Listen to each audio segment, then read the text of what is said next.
आज का हमारा टॉपिक है सिंधु घाटी सभ्यता, हड़प्पा सभ्यता या सिंधु सरस्वती सभ्यता की प्रमुख विशेषताएं। इसके अंतर्गत हम देखेंगे कि सिंधु घाटी सभ्यता की प्रमुख विशेषताएं कौन सी हैं, उसका नगर नियोजन कैसा था, उसकी राजनीतिक, धार्मिक, सामाजिक, आर्थिक स्थिति कैसी थी। सिंधु घाटी सभ्यता की प्रमुख विशेषताएं हैं, यह नगरीय शासन व्यवस्था वाली सभ्यता थी, यह व्यापार प्रधान सभ्यता थी, यह कांस्ययुगीन सभ्यता थी, यह मात्र प्रधान सभ्यता थी। यह उस समय की समकालीन सभ्यताओं यानी मिस्र और मेसोपोटामिया की सभ्यता से भी विस्तृत क्षेत्रों में फैली हुई थी। सिंधु घाटी सभ्यता की प्रमुख विशेषता है उसका नगर नियोजन। सिंधु घाटी सभ्यता के बारे में हमें उत्खनन से जानकारी प्राप्त होती है। उत्खनन में जो विभिन्न सामग्री प्राप्त हुई है, मकान, मुहरें, मूर्तियां आदि के आधार पर हम सिंधु घाटी सभ्यता की विशेषताओं, उसके नगर नियोजन एवं सामाजिक, राजनीतिक, धार्मिक, आर्थिक स्थिति के बारे में जान सकते हैं। सबसे पहले नगर नियोजन। सिंधु घाटी सभ्यता में उत्खनन में सामान्यतः जो नगर मिले हैं वहां पर नगर दो भागों में विभाजित है। एक ऊंचे स्थान पर नगर है और दूसरा निचले स्थान पर सामान्य नगर। जो उचले स्थान पर है पश्चिम की ओर, इसे ऊंची गढ़ी कहा गया है और दूसरा सामान्य नगर। जो मकान हैं वो बहुत ही सुनियोजित तरीके से बनाए गए हैं। मकान में सामान्यतः एक आंगन होता था, आंगन के चारों ओर कमरे होते थे। यहाँ एक रसोई घर, एक कुआं और शौचालय के लिए स्थान मिला है। मकान दो मंजिला भी मिले हैं, लकड़ी की छतें मिली हैं, ऊपर चढ़ने के लिए सीढ़ियों का प्रयोग किया जाता था। मकानों की एक विशेषता यह है कि इनके दरवाजे खिड़की सामने की तरफ नहीं खुलते थे बल्कि बगल में खुलते थे। यहाँ के मकान में पक्की ईंटों का प्रयोग किया गया है। आग में पकाई गई पक्की ईंटों का प्रयोग है। ईंटें सामान्यतः आयताकार हैं। इनका आकार 4:2:1 है। यहाँ की प्रमुख विशेषताएं सड़कें हैं। सड़कें पक्की हैं, ईंटों को कूटकर बनाई गई हैं। सड़कें जाल पद्धति या ग्रिड पद्धति के अनुसार बनाई गई हैं। सड़कें एक दूसरे को समकोण पर काटती हैं। यहाँ सड़कों के किनारे जो नालियाँ बनी हुई हैं उन नालियों को ढका गया है ईंटों से और जगह जगह कचरा डालने के लिए, कचरा रुकने के लिए गड्ढे खोदे गए हैं।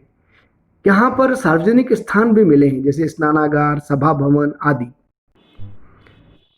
उत्खनन के आधार पर इसकी राजनीतिक स्थिति का अनुमान लगाया जा सकता है। उत्खनन में जो सामग्री प्राप्त हुई है इससे स्पष्ट है कि यह नगरीय शासन व्यवस्था थी। विद्वानों का मानना है कि मोहनजोदड़ो और हड़प्पा इसकी दो राजधानियां थीं।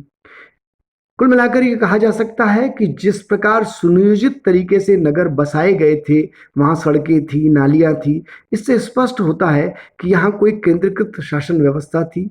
नगर पालिका या इस तरह की कोई व्यवस्था यहाँ रही होगी।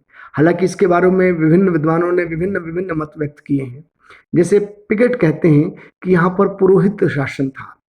हंटर कहते हैं कि यहाँ जनतंत्रात्मक शासन प्रणाली थी या गणतंत्रात्मक शासन प्रणाली थी। मैके नामक विद्वानों ने अपना अलग मत व्यक्त किया है। जैसे मानना है कि यहाँ प्रतिनिधि शासन था। निष्कर्ष रूप में ये कहा जा सकता है कि यहाँ नगरीय शासन व्यवस्था थी जिसमें लोगों की महत्वपूर्ण भूमिका थी और व्यापारी वर्ग को विशेष महत्ता प्रदान की गई थी। यहाँ के धार्मिक जीवन के बारे में जानकारी जो प्राप्त होती है उसके अंतर्गत यहाँ मुख्य रूप से मातृ देवी की पूजा होती थी। यहाँ की मुहरों पर स्त्री के चित्र अधिक मिले हैं, स्त्रियों की मूर्तियां मिली हैं। इससे अनुमान लगाया जा सकता है कि यहाँ मातृपक्ष को बहुत सम्मान दिया जाता था।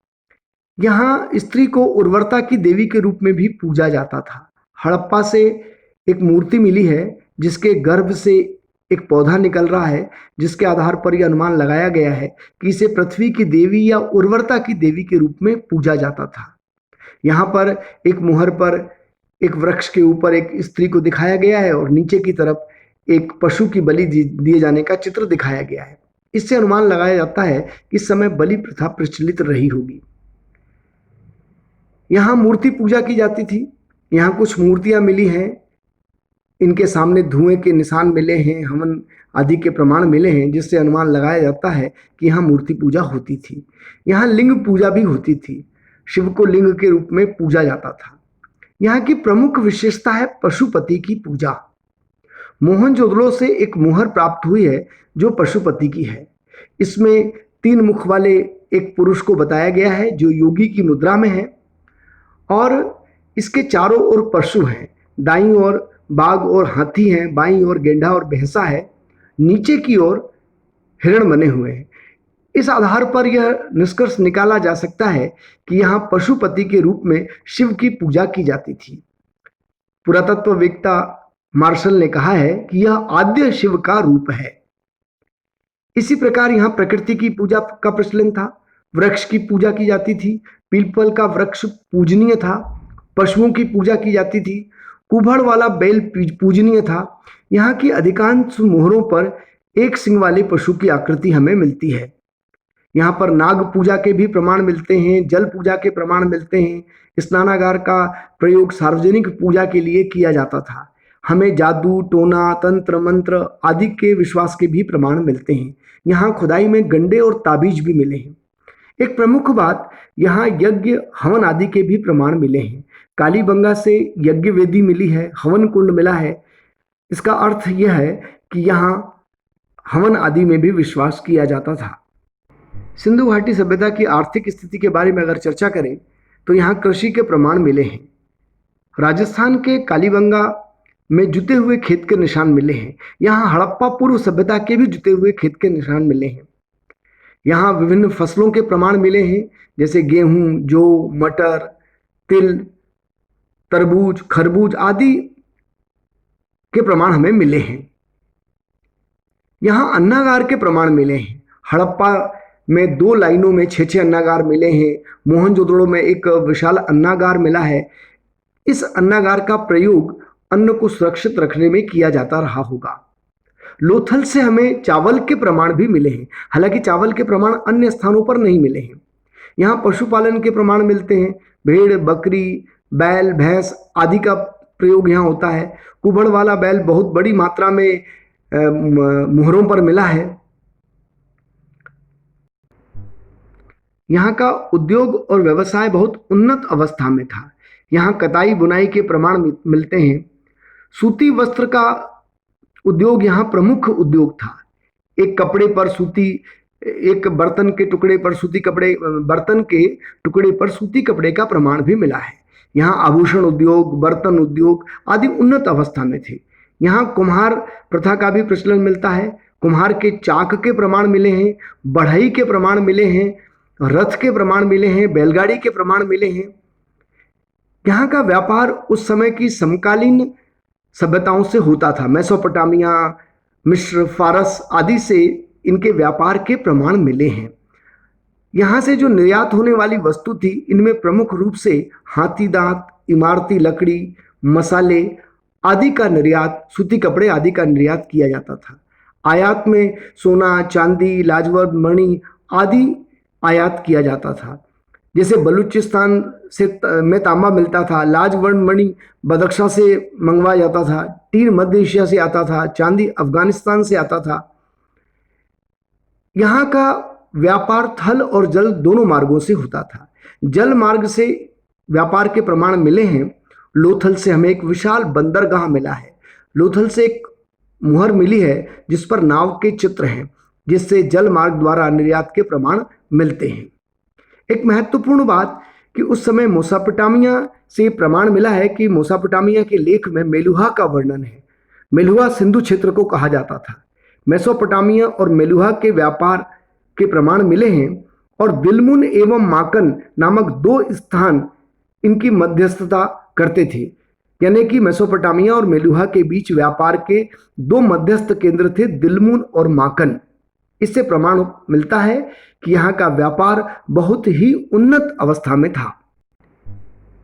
यहाँ की सामाजिक स्थिति के बारे में जानकारी प्राप्त होती है कि यहाँ मात्र सत्तात्मक समाज था। मोहरों पर स्त्रियों के चित्र बहुत बड़ी मात्रा में मिले हैं। स्त्रियों की मूर्तियां मिली हैं। इस आधार पर यह कहा जा सकता है कि यह मात्र सत्तात्मक समाज था। सामान्यतः समाज का विभाजन नहीं था।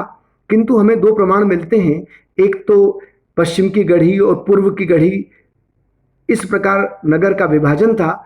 और जो पश्चिम की गढ़ी या ऊंचे स्थान पर गढ़ी या किला था, दुर्गनुमा आकृति बनी हुई थी, यहाँ कुछ विशेष वर्ग रहता होगा। यहाँ सार्वजनिक स्थान भी मिले हैं। सामान्यतः यहाँ एक पुरोहित वर्ग यानी विद्वान वर्ग का प्रमाण मिला है, व्यापारी वर्ग का प्रमाण मिला है, शिल्पकार और श्रमिक वर्ग के प्रमाण मिले हैं। हड़प्पा से हमें छोटे छोटे कमरे मिले हैं जिसपे अनुमान लगाया जा सकता है कि यह श्रमिकों के आवास के लिए रहे होंगे। यहाँ स्त्रियों की स्थिति बहुत अच्छी थी। भोजन, वस्त्र और आभूषण की बात करें तो भोजन में शाकाहारी और मांसाहारी दोनों भोजन करते थे। गेहूं, जौ, चावल, दालें आदि के प्रमाण मिले हैं। यहाँ आभूषण में स्त्रियों के आभूषण के बारे में हमको जानकारी मिलती है। गले का हार, भुजबंद या कड़े आदि के प्रमाण मिले हैं। यहाँ स्त्री के सौंदर्य प्रसाधन के साधन भी मिले हैं, जैसे कि काजल, लिपस्टिक आदि। चंद्रदोलों से लिपस्टिक के प्रमाण मिले हैं। कांसे के दर्पण के बारे में जानकारी प्राप्त होती है। हाथी दांत की कंघी के बारे में जानकारी प्राप्त होती है। इस प्रकार लोग वस्त्र और आभूषण का प्रयोग करते थे। वस्त्र में सूती वस्त्र प्रमुख था। हमें दिखता है कि एक कमर के नीचे और एक कमर के ऊपर वस्त्र पहना जाता था। सामान्यतः एक कपड़ा कंधे के ऊपर डाला जाता था, जैसा कि हम एक पुजारी के धड़ के बारे में जानकारी प्राप्त करते हैं जो मोहनजोदड़ो से प्राप्त हुआ है।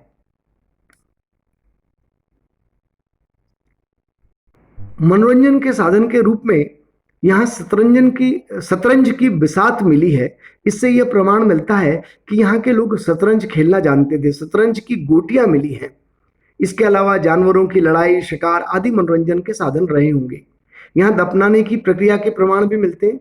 दफनाने की प्रक्रिया के अंतर्गत यहाँ पूर्ण समाधान का प्रमाण भी मिलता है और आंशिक समाधान का प्रमाण भी मिलता है। यहाँ दाह संस्कार का प्रमाण मिलता है।